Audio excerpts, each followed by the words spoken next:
Fight, man. It seems like the first time in a while it's been just kind of a fight. There's not big stories around it, big pressures around it. What does it mean? It's just kind of a fight. How does that feel for you? Yeah, you know, it's it's nice not doing as much media, but I mean, I guess really you ultimately want all the attention because that's when you get the bigger fights. So it's my debut back up middleweight. So I just want to go out there and make an example of Herman and show that I'm back in the mix. How do you feel this time around versus at 170?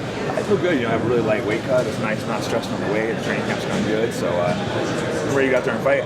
Does it play in any difference? The different weight divisions. Obviously, you fight in both, but does it play in any different in how you fight, what you can execute, that sort of thing? I feel like I have a little more strength at 85. I mean, I'm definitely a smaller 85 pounder, but it's I felt fine. I went undefeated there before, so I feel like I can see it just fine up there.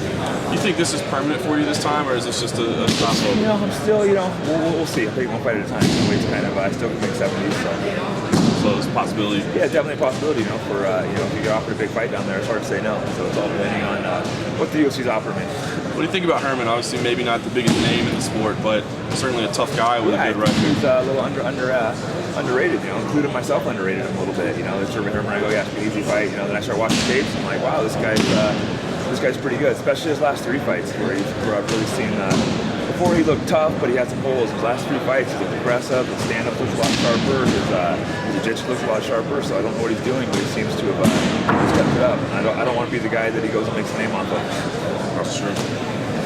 Where do you think you fit into the middleweight division? I'm sure you're not really thinking about it too much. You need to get a win in there, but it's a pretty dynamic division right now.